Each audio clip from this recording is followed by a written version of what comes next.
Hello नमस्कार, स्वागत है आप सभी का द हिंदू न्यूज एनालिसिस में। आज इस द हिंदू न्यूज एनालिसिस के माध्यम से हम लोग कुछ इंटरनेशनल टॉपिक को डिस्कस करेंगे जिसका संबंध है G20 से।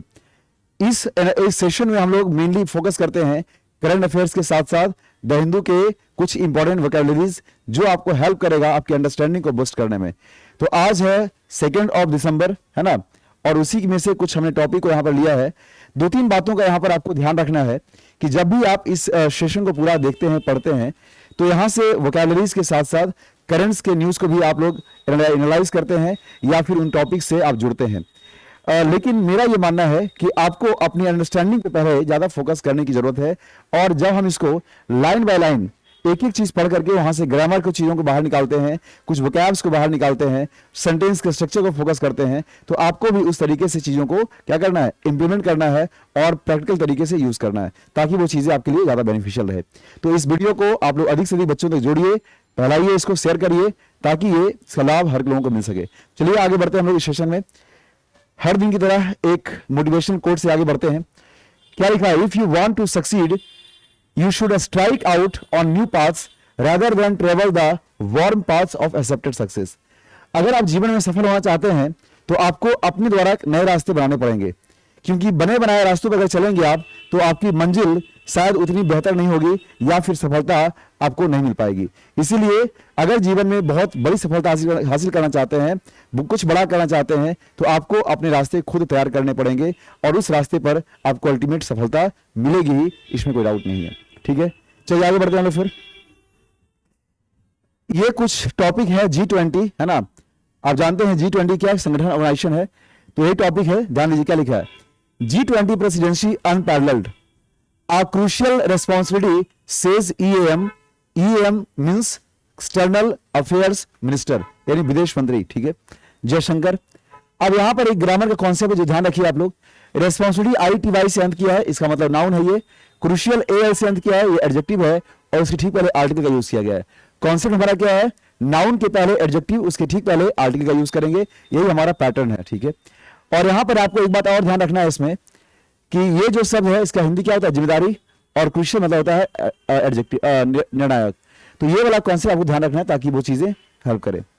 लिखा है यहां पर G20 will not be Delhi centric event to be celebrated across India. यानी जो G20 सम्मेलन है ये केवल दिल्ली सेंट्रिक, मतलब दिल्ली के अंदर नहीं होने चाहिए, इसे पूरे भारतवर्ष में होने चाहिए। ठीक है, आप जानते हैं टू के साथ हम लोग किसका यूज करते हैं? V1 यानी इन्फिनिटी का यूज करते हैं। इसका पैसिव फॉर्म अगर यूज करना चाहेंगे तो क्या होता है? टू बी प्लस वर्ब का थर्ड फॉर्म। ठीक है, तो ये आपका जो है वो क्या है? इन्फिनिटिव है।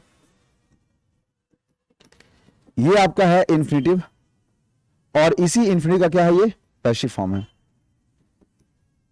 हाँ, जहां पे टू बी प्लस हम लोग वर्ब का थर्ड फॉर्म यूज करते हैं। ठीक है, ये ध्यान रखिएगा। चलिए आगे बढ़ते हैं फिर आगे। फिर लिखा है India on December 1, 2022 took over. Take over का मतलब होता है किसी चीज को लेना। As the president of G20 for next year's summit that is scheduled to be held in new Delhi. ठीक है, स्केड्यूल्ड टू बी हेल्ड। देखिए फिर से वही कॉन्सेप्ट आ गया कि जब टू के साथ हम लोग V1 का यूज करते हैं तो वो इन्फिनिटिव स्ट्रक्चर होता है, लेकिन उसका पैसिव यूज करेंगे तो टू बी प्लस V3 हो जाएगा। In new Delhi the occasion was marked by a range of public events and announcements including का मतलब शामिल करना, है ना। The lighting of 100 monuments and landmarks across the country. पूरे देश भर के अंदर ऐसा दर्शाने के लिए हम लोग यूज करते हैं ये पूरा टर्म अक्रॉस द कंट्री। इसका मतलब होता है पूरे देश भर में। उसके लिए हम लोग कुछ और भी इंग्लिश यूज कर सकते हैं, है ना। Across the country, around the country, the whole country, the entire country, ऐसा हम लोग कुछ वर्ड का यूज कर सकते हैं। ठीक है, तो ये चीज आपको ध्यान रखना है ना। चलिए आगे बढ़ते हैं हम लोग। फिर क्या है? Marking the occasion, external affairs minister doctor S Jaishankar said the occasion bestows India with a great responsibility. तो यहां एक फ्रेज हो गया बेस्टो, और बेस्टो के साथ प्रीपोजिशन क्या आ गया? विथ आ गया। तो बेस्टो विथ का मतलब होता है प्रदान करना, देना होता है, प्रदान करना या देना। ठीक है, विद अ ग्रेट रेस्पॉन्सिबिलिटी। ठीक है, कुछ बातों में ध्यान रखिएगा। समिट का मतलब मैंने यहां लिख दिया शिखर, और किसी भी मंथ के नाम के पहले प्रीपोजिशन इन का यूज करते हैं, लेकिन जब उसके साथ कोई इवेंट जोड़ते हैं तो प्रीपोजिशन ऑन का यूज किया जाता है। ठीक है, बाकी यहाँ पे जो मेन कॉन्सेप्ट था वो क्लियर हो गया होगा आप लोगों को। आगे बढ़ते हैं हम लोग। फिर क्या है, देखिए मेन काम है ना, आपको सबसे पहले जो चीज ध्यान फोकस करना है, ध्यान रखना है, ग्रामर निकालने में फोकस करिए आप। ग्रामर, स्ट्रक्चर, वोकैब, है ना, ताकि फिर चीजों को जब आप ऐड करें और अपने अंदर वो चीजें इंप्लीमेंट करें तो आपकी अंडरस्टैंडिंग और ज्यादा बेहतर बन पाएगी। ठीक है, this is not a development, है ना, this is not a development that should be regarded. और रिगार्डेड का जब यूज पैसिव वॉइस में करते हैं तो इसके साथ एज भी यूज करते हैं। Should be regarded as one more diplomatic. Diplomatic means क्या होता है भाई, कूटनीति होता है डिप्लोमेटिक, है ना। फिर लिखा है हैपनिंग, ठीक है, तो this is not a development that should be regarded as, यानी कि एक ऐसा विकास नहीं है जो क्या कर रहा है, should not be regarded as one more diplomatic क्या हैपनिंग, मतलब कोई कूटनीतिक ऐसी घटनाएं नहीं है। ऑन द कॉन्ट्ररी, तो इसका एक फ्रेज होता है ऑन द कॉन्ट्ररी, इसका मतलब होता है on the other hand, on the other hand, ठीक है, यानी कि के विपरीत या अपोजिट ऐसा यूज करते हैं। ठीक है, तो ये ध्यान रखिए आप लोग। तो on the contrary it is crucial responsibility, मतलब अगर इसके अलग हटके हम बात करें तो ये अपने आप में एक निर्णायक क्या है, रेस्पॉन्सिबिलिटी है, यानी जिम्मेवारी है। दैट इज बीइंग अज्यूम्ड, जिसे अज्यूम किया जा रहा है यानी माना जा रहा है। और ध्यान रखिएगा दैट यहां पे काम कर रहा है रिलेटिव प्रोनाउन का, इसके ठीक पहले रेस्पॉन्सिबिलिटी यहां पे क्या हो गया, एंटीसीडेंट हो गया, और चूंकि ये आई टी वाई से अंत किया है, सिंगुलर है, इसीलिए आगे सिंगुलर वर्ब का यूज किया गया है और ये पैसिव फॉर्म में यूज किया गया है, इज बीइंग अज्यूम्ड। ठीक है, by India at a very challenging time. ठीक है, किसी भी सर्टेन टाइम को दर्शाने के लिए हम लोग उसके ठीक पहले एट का यूज करते हैं जब भी कोई एग्जैक्ट टाइम आपको दर्शाना होता है तब। ठीक है, in world politics and at an inflection point in India's own history, और ये भारत के इतिहास में एक बहुत ही इन्फ्लेक्शन पॉइंट है, यानी महत्वपूर्ण पॉइंट कह सकते हैं आप लोग। ठीक है, we are going to do, देखिए इस एम आर के साथ जब गोइंग टू का यूज करते हैं तो इसका मतलब होता है किसी फ्यूचर एक्शन को दर्शाने के लिए यूज कर रहे हैं। ठीक है, we are going to do G20 very differently and today's event itself is a proof of that.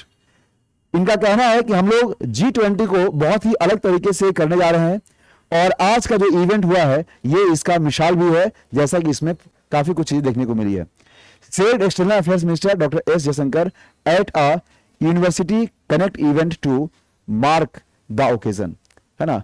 Mark the occasion का मतलब होता है क्या होना, जैसे एक फ्रेज होता है मार्क द ओकेजन, यानी चीजों को काफी बेहतर तरीके से हाईलाइट करना या फिर प्रेजेंट करना या सेलिब्रेट करने के अर्थ में। The external affairs minister described, उन्होंने ये चीज वर्णन किया है इंडियाज एजम्पशंस। आप जानते हैं एपोस्ट्रोफ का कॉन्सेप्ट कि इसके ठीक बाद भी आगे नाउन का यूज करते हैं और एपोस्ट्रोफ जहां जुड़ता है तो वो भी क्या होता है, नाउन होता है। तो इस कॉन्सेप्ट को ध्यान रखिए आप लोग, है ना। नाउन के पहले एपोस्ट्रोफ, नाउन के बाद भी एपोस्ट्रोफ।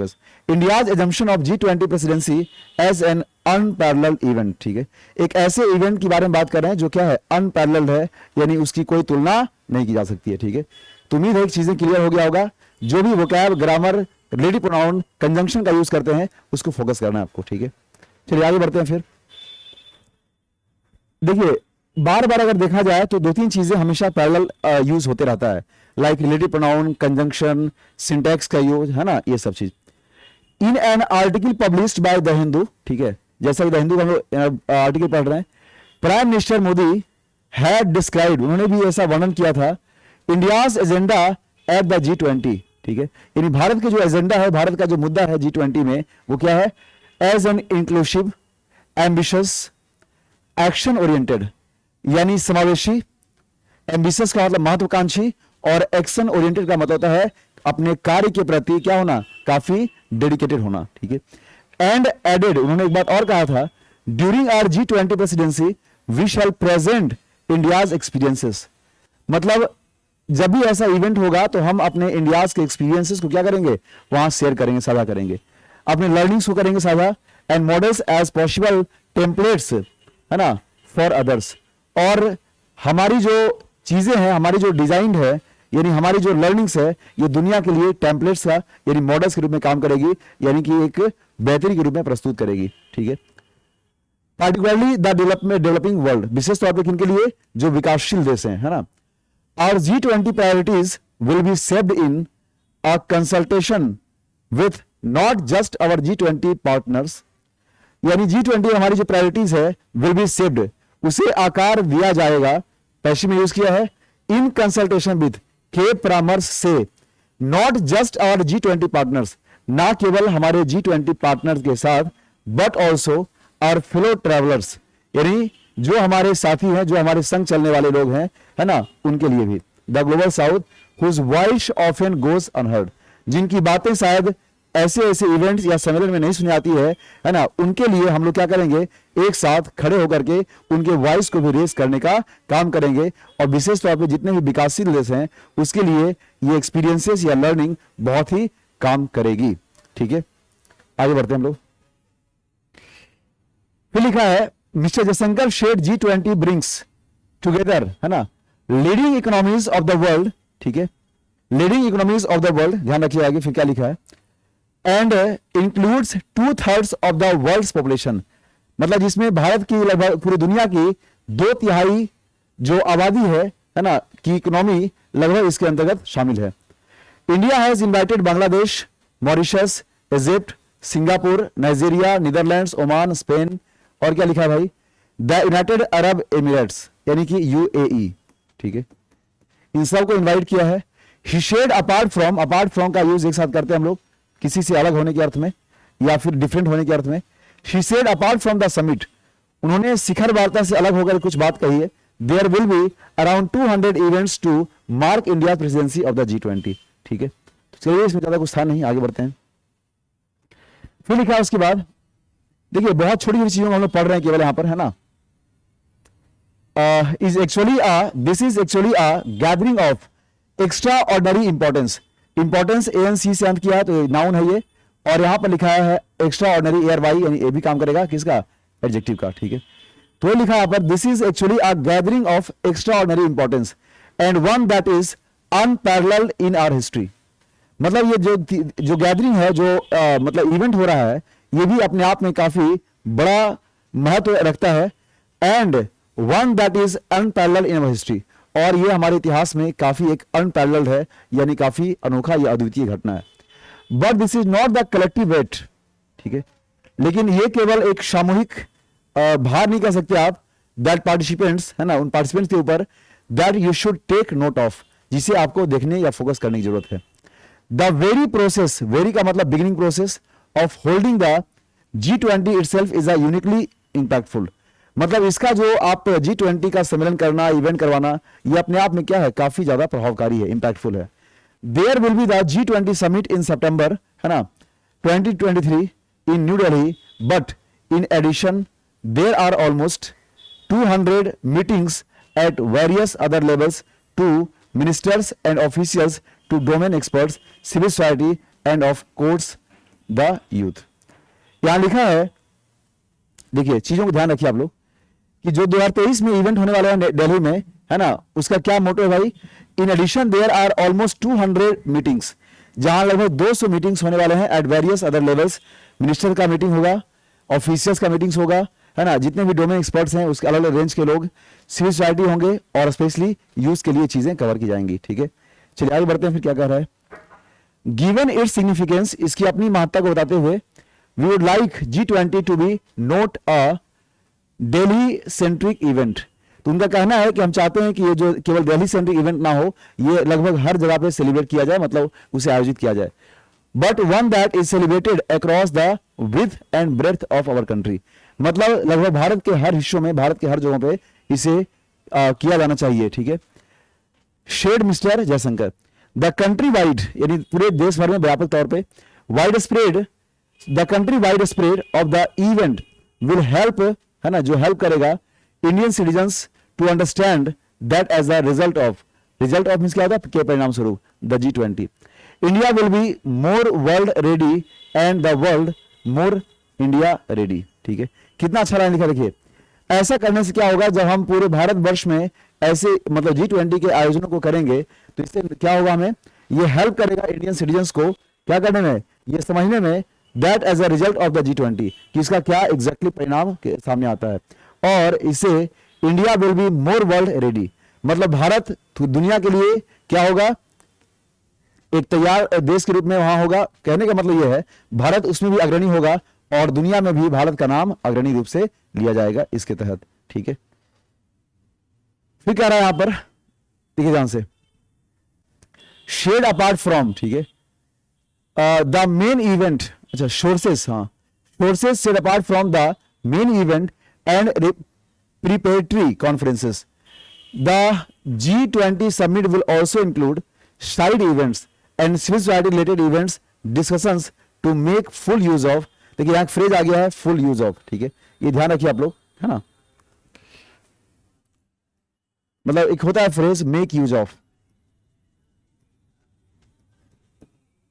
क्या मतलब किसी चीज का यूज करना, ठीक है, उसका फायदा उठाना। Make use of the platform provided by the world wide output, यानी कि दुनिया भर से जो भी चीजें प्लेटफॉर्म मिलेंगी उसका फायदा उठा करके हमें इन सारे इवेंट्स को कंडक्ट करवाना है। ठीक है, और ज्यादा कुछ था नहीं इसमें, है ना। चलिए ये हमारा लास्ट है, देखते हैं क्या है इसमें। देखिए इधर थोड़ा कट जाता है इधर बार बार। चलिए आगे देखते हैं फिर। Apart from announcements in public venues, यानी कि जो भी हम लोग पब्लिक अलग अलग जगहों पे क्या करेंगे, इस इवेंट को कंडक्ट करेंगे। अपार्ट फ्रॉम अनाउंसमेंट्स, अनाउंसमेंट का मतलब होता है बिगिनिंग, है ना, उद्घोषणा, शुरुआत करना। In public venues and vehicles the occasion was marked bye illumination of, है ना, इल्यूमिनेशन का मतलब है प्रकाश, प्रकाशवान, प्रकाशित, चमक of world famous Indian monuments, ठीक है, like South Delhi's Qutub Minar, Port Blair in Tamil Nadu and the Golconda fort in Hyderabad, है ना, the Hazarduari palace in Murshidabad and the ancient palace in Leh are among other places that will remain illuminated for a week to make India's presidency for G20। कितना अच्छा ये concept है, समझिए।